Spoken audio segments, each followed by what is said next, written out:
What is one country that you will never visit again? Egypt. Cairo looks/is a war zone. Turrets on street corners, tanks, soldiers with automatic weapons everywhere. We had an armed police officer on the tour bus, Rhodes Scholar, and nothing against them, they are a great company to travel with. A police escort everywhere. Bomb dogs, a guy with a mirror looking under the bus for bombs. Cairo is dirty, littered, and the poverty is staggering. The food was meh at best as we could not travel outside the hotel or tour path to eat. It was blisteringly hot. The camel guys at the pyramids were mean to all of the women and the animals, with children working there as well. The Egyptian Museum was a disgrace to the country. Poorly organized, bad labels, no security, priceless textiles, parchments, leathers, etc., jumbled in cases exposed to the air, heat, hands, no AC. The only thing well cared for and secured were Tutankhamun's artifacts. It's a spectacular resource and collection, and so badly cared for, with no curation. The new one's just opened. I sure hope it's better. Once you've seen one temple, one hieroglyphic, you've truly seen them all. It's all about tourist money, and the street vendors were relentless and scary. Even on a nice open boat ride down the Nile, kids paddled up to the boat on wooden doors selling cheap crap or just begging. Never again. This just reminded me how when I was a kid I had the Mummy on videotape. I watched it relentlessly, and I did not want to go to Egypt ever because I thought the scarab beetles actually crawled under your skin and killed you. No offense, but screw the Bahamas. It's a tourist trap and not a very good one at that. More like a third world country trying to play at capitalism. I'll just put it out there, none of the thoughts on these places are mine. The Gambia in West Africa. I've traveled to over 40 countries in my life, including Egypt, Morocco, India, and Cameroon, and the Gambia is by far the worst of the bunch. Went there in 2009 with my girlfriend. We were 20 at the time. It is by far the most corrupt country in the world. Let me start by saying it's a beautiful country, and the people there are the friendliest people you could wish to meet, but the way they are treated by the government is disgusting. We met a local guy there called Jimmy Brave, who lived in a hut on the beach with his young family. Amazing guy, cooked us dinner every night and never wanted anything but friendship in return. We gave him a fair bit of money on our last day, more than we usually would because he genuinely didn't want it. Anyway, one night we decided we wanted to check out the nightlife in the tourist area where it was safe, so my friend Jimmy agreed to meet us by the hotel entrance at 7 p.m. Then we would take him for dinner and hit a few bars. We got to the front of the hotel just before 7 p.m. and Jimmy wasn't there. We waited around an hour, still no Jimmy. At this point, we assumed he had forgot, so we went back to our rear exit onto the beach and to his hut. His wife said he had gone to meet us over an hour ago. We searched for about 4 hours and still couldn't find him, so his wife suggested we call the local tourist police. We called and they confirmed he had been arrested for loitering in front of the hotel. We agreed to meet the head of police and arrived at the police station. This is where it got shady. We went in and sat at a desk in an empty, dark room. A big African guy in army clothing came in and sat in front of us. The guy had 2 cigs in his mouth, smoking both at the same time. He slams his fist on the table and starts shouting at us, demanding £500, probably a year's wage over there, to release Jimmy. Obviously, we refused after about an hour of arguing and various threats against us. We were a young white couple at the time, and they assumed we were wealthy. We managed to agree on £70 and a 200 pack of cigarettes.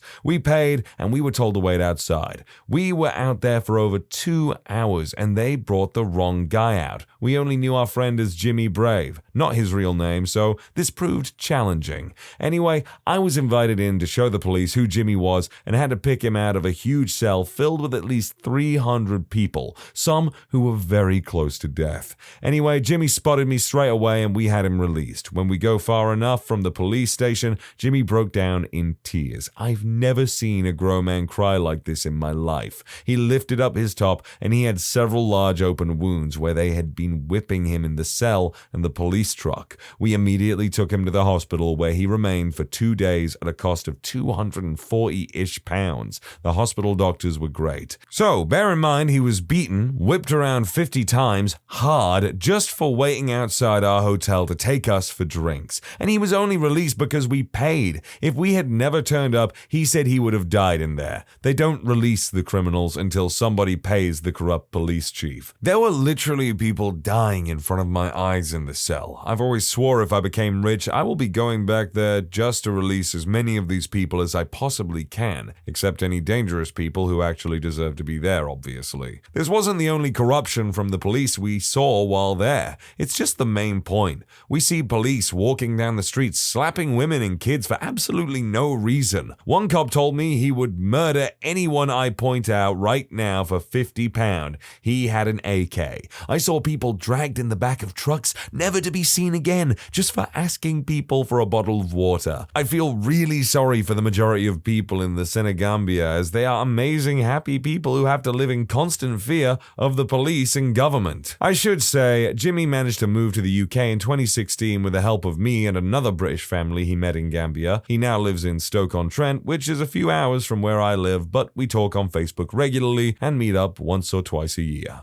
Haiti. Went on a medical mission. One day was spent at the beach. We got caught in the middle of a protest. I was groped. Several other people were punched. It was terrifying. They only stopped when one of our translators yelled that we were medical workers. We only ended up spending 1 hour at the beach so we wouldn't end up driving back through the same area at night. When we reached that area, it was clear of people. A few overturned vehicles were on fire. A UN detail was hanging out in a big armored vehicle with a very large gun on top. I can't imagine how bad it is now with all of the civil unrest. As of current year and my understanding of the geopolitical and situation that is taking place in Haiti, it has gotten significantly worse. Jamaica. Went for a chill vacation with my then college girlfriend and were very turned off by being asked if we wanted to buy weed every 20 steps. Despite popular misconceptions, weed was quite illegal in Jamaica at the time. I smoked at home in the US occasionally, but wasn't into it this trip and didn't want to risk getting arrested in a foreign country. 3 days in and they're wearing us down, so we consider buying a joint. That same day, a tour guide on our river tour warns us without prompting that dudes will sell you weed and then cross the street to tell the cops for an informant fee that you've got weed, after which you get tossed in Jamaican jail and have to bribe your way out. Also, the food was meh. Japan. I'm fat, black, and none too cute. Older people spit at me, no one would sit next to me on the train or would make it painfully obvious they were uncomfortable during rush hours.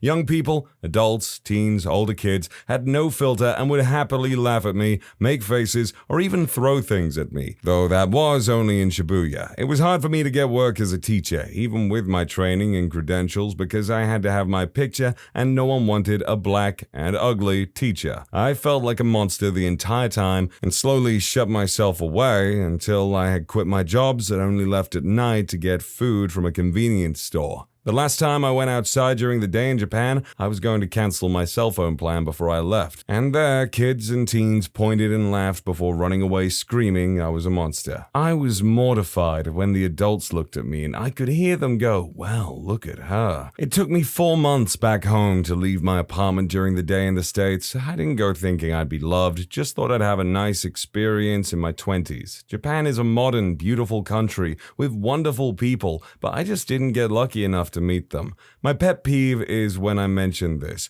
People go, "Oh, Japan was great to me. You must have done something wrong." I'm glad you had a good time. I hope the next person has a great time too. But this happened to be my experience. That's all. Dubai. While interesting, it's really just a total rip-off of Western culture. I flew 12 hours from New York City only to be surrounded by Cheesecake Factory, Wendy's, California Pizza Kitchen, etc. No real culture. Isn't Dubai like a relatively new city by age standards? It's like decades old. I know that the original Dubai was like a fishing village or some crap, I think. But then obviously they modernized and now they're like one of the wonders of the world apparently, that loads of people love to visit as tourists. Cambodia, but only because I was mugged in Phnom Penh. Well, it's a holiday in Cambodia. It's tough, kid, but it's life. It's a holiday in Cambodia. Don't forget to pack a wife. I apologize. I heard Cambodia and I went, yeah, dead Kennedys. Venezuela. I visited my extended family there near Caracas as a young child and had an amazing time, but things there have really gone south since then. Pretty much all my family members that were there have left for obvious reasons. China. I had to go there a couple of times for work, but the feeling of being surveilled, the pollution, the horrible pedestrian experience, and getting scammed by a cabbie turned me off. Thailand. Went there during the coup in 2013. Got stuck. Too much prostitution and child smut and prostitution out in the open for me. Also, being there during the coup and getting a crazy flu and hospitalized in Bangkok frickin' sucked. Love my Thai friends, but Bangkok and Pattaya are just too crazy for me. Singapore. Great company and friendly people, except on the first day I was in a sports bar beaten up. My assaulter was a man, which I later learned was the boyfriend to a woman I asked to dance. Sucker punched and went to the floor immediately. Getting kicked, people intervened after what felt like a minute when he picked up a chair to continue. That per se would not have been a reason not to visit it anymore, it's what followed. The bartender told me I should leave ASAP and sleep it off. After multiple hits against the head, or he will get the police involved and tell them I started the fight. Since I suspected a concussion, I called 911. I fled the bar and called 911 on the streets. There, the bartender or manager followed me with two big employees of his and tried to get me with slight force in his back office to talk so I don't ruin my life and that of my family in a lawsuit. I actually had to shout on a full street something silly like, "Emergency, help, help," multiple times at some point so he and his men would leave me alone. It was clearly meant as imposing, and I am very thankful I didn't follow him in his office with his two strongmen. Eventually, the ambulance came. I got first aid and made my statement. While I heavily tried to get any information off the police and visited them and my embassy multiple times, there I noticed they had no interest in following my case. There were multiple security cameras, a bar, and a street full of witnesses in a lively and well-esteemed shopping/entertainment area.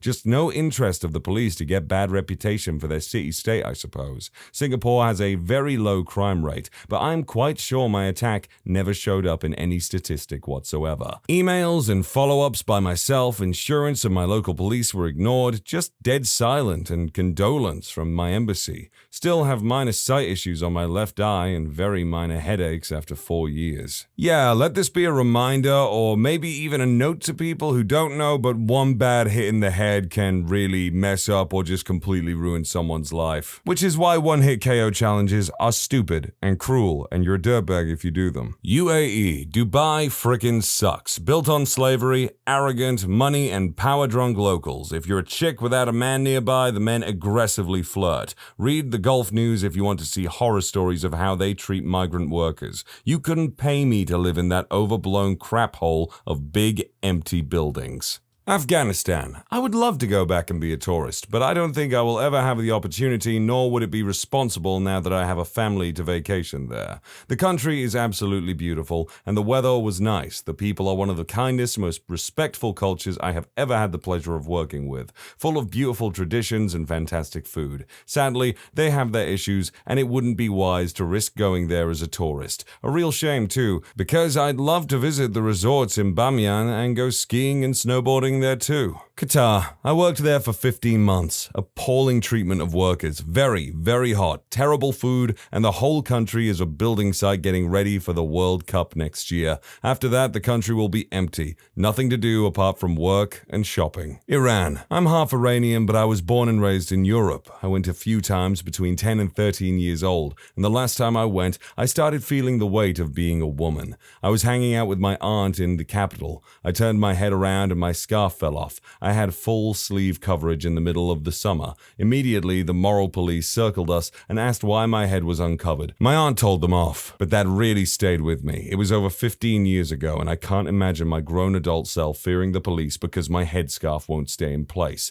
I do miss my family, and I have amazing memories of visiting the historical sites, but I refuse to suppress my womanhood and self in order to be there. Australia. As an American, I was made to feel unwelcome on a daily and hourly basis basis, and I'm a worldly American who never had problems with anyone, even Parisians. I was there for 2 months and was subjected to things like being called a seppo, which is extremely insulting and rude. Hardly a day went by where I didn't hear that word, and when you take exception to it, they gaslight you like you're too uptight and you can't take a joke and you're the problem. And I got made fun of for holding my utensils a certain way while eating. People down there, I found, were rubes with no manners. Add to the daily generalized ignorant questions, why do all Americans, or you frickin' Americans? Someone actually asked me, why do all Americans' phone numbers start with 555? I am not making that up. Then you turn on the news or a talk show and listen to more snide remarks. It doesn't strike me as a good deal to spend all that money to be subjected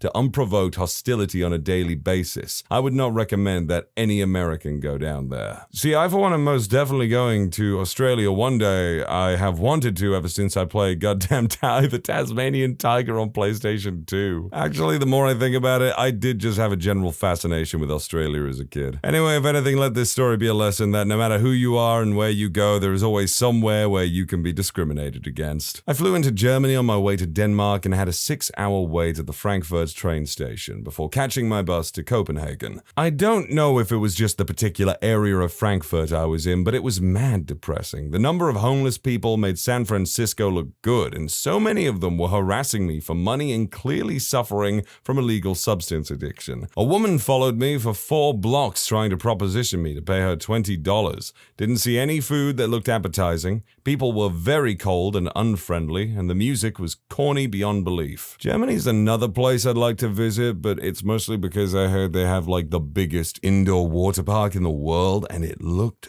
awesome. China. I made the mistake of going to Shanghai while being of Polynesian descent and was really taken aback by the open racism. I had my hair pulled. Some businesses wouldn't serve me if I went without a Chinese person, and people looked at me like I was disgusting. It ruined many a picture. Comments were also made. I really thought that Shanghai would be okay because it's such an international city, but damn was I mistaken. America. Don't feel like I really have a reason to return and everything just feels too big to me. Don't have family there, thought it was grand and can see why some people love visiting, but just not my cuppa, especially in the summer. Meanwhile, I'd love to go back to Italy again, but go further north this time. Yeah, I can definitely see why people would have that impression of America for sure. Narnia. Went with some siblings. My younger brother hit it off with an older woman, but she turned out being a real female dog, ruining the trip for everyone. Also, the animals talked. 3 out of 10. Yeah, I know that one's not for real. I just thought it was kind of funny. I hope that I never have to go back to Jordan. I am a 60-year-old woman and was traveling with another woman my age about 4 years ago.